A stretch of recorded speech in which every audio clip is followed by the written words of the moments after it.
The challenge for our generation is to create a world where everyone has a sense of purpose. One of my favorite stories is when JFK went to go visit the NASA Space Center, and he saw a janitor holding a broom, and he asked him what he was doing, and the janitor replied, "Mr. President, I'm helping put a man on the moon." Purpose is that feeling that you are a part of something bigger than yourself, that you are needed, and that you have something better ahead to work for. Purpose is what creates true happiness. As I've traveled around, I've sat with children in juvenile detention and opioid addicts who've told me that maybe their lives would have turned out differently if they just had something to do, an after-school program or somewhere to go. I've met factory workers who know their old jobs aren't coming back and are just trying to find their path ahead.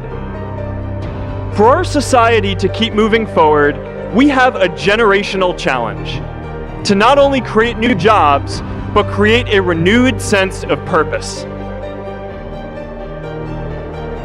I remember that night I launched Facebook from that little dorm in Kirkland House. I went to Noakes with my friend KX, and I remember telling him clearly that I was excited to help connect the Harvard community, but one day someone would connect the whole world.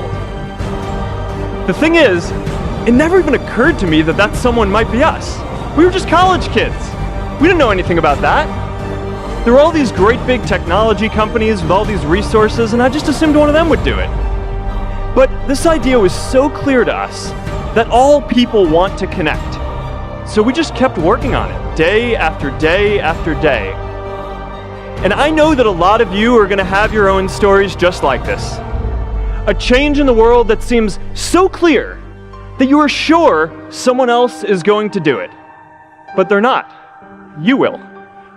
You see, my hope was never to build a company. I wanted to have an impact. And as all these people started joining us, I just assumed that that's what they wanted to do too, so I never took the time to explain what it was that I hoped we'd build. A couple years in, some big companies wanted to buy us. I didn't want to sell. I wanted to see if we could connect more people. And we were building the first version of Newsfeed at the time, and I thought, if we could just launch this, it could change how we all learn about the world. Nearly everyone else wanted to sell. Without a sense of higher purpose, this was their startup dream come true, and it tore our company apart. After one particularly tense argument, one of my close advisors told me if I didn't agree to sell the company right now, I would regret that decision for the rest of my life. Relationships were so frayed that within a year or so, every single person on our management team was gone. That was my hardest time leading Facebook. I believed in what we were doing, but I felt alone. And worse, it was my fault. I wondered if I was just wrong. An imposter, a 22-year-old kid who had no idea how things actually worked. I want to talk about 3 ways that we can create a world where everyone has a sense of purpose. By taking on big, meaningful projects together. By redefining equality so everyone has the freedom to pursue their purpose. And by building community all across the world. So first, let's take on big, meaningful projects. Our generation is going to have to deal with tens of millions of jobs replaced by automation like self-driving cars and trucks. But we have the potential to do so much more than that. Every generation has its defining works. More than 300,000 people worked to put that man on the moon, including that janitor. Millions of volunteers immunized children around the world against polio, and millions of more people built the Hoover Dam and other great projects. And now it's our generation's turn to do great things. I don't know how to get 1 million people involved in anything. Well, let me tell you a secret.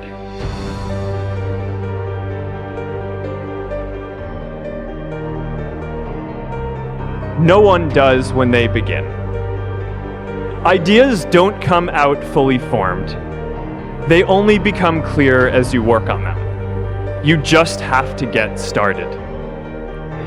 If I had to know everything about connecting people before I got started, I never would have built Facebook. Movies and pop culture just get this all wrong. The idea of a single eureka moment is a dangerous lie. It makes us feel inadequate because we feel like we haven't had ours yet. And it prevents people with seeds of good ideas from ever getting started in the first place. It's really good to be idealistic, but be prepared to be misunderstood. Anyone working on a big vision is going to get called crazy, even if you end up right.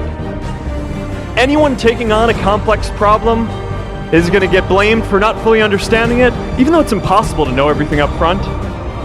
Anyone taking initiative will always get criticized for moving too fast because there's always someone who wants to slow you down.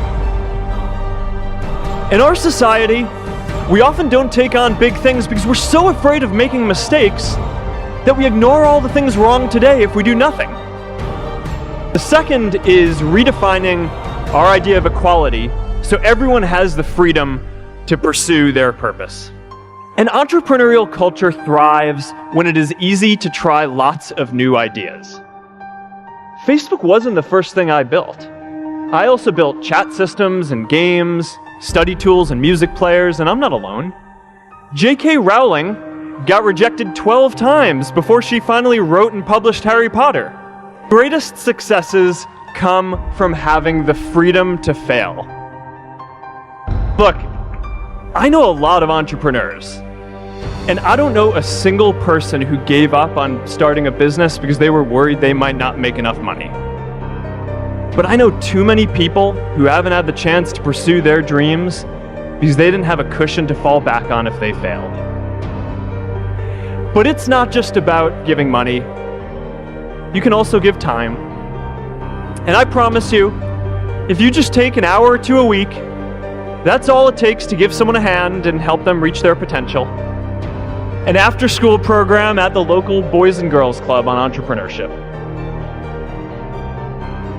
I taught those kids lessons on product development and marketing, and they taught me what it was like growing up feeling targeted for your race, and what it's like having a family member in prison. I shared stories of my time in school, and they shared their hope that one day they would get to go to college too. We can all make time to give someone a hand.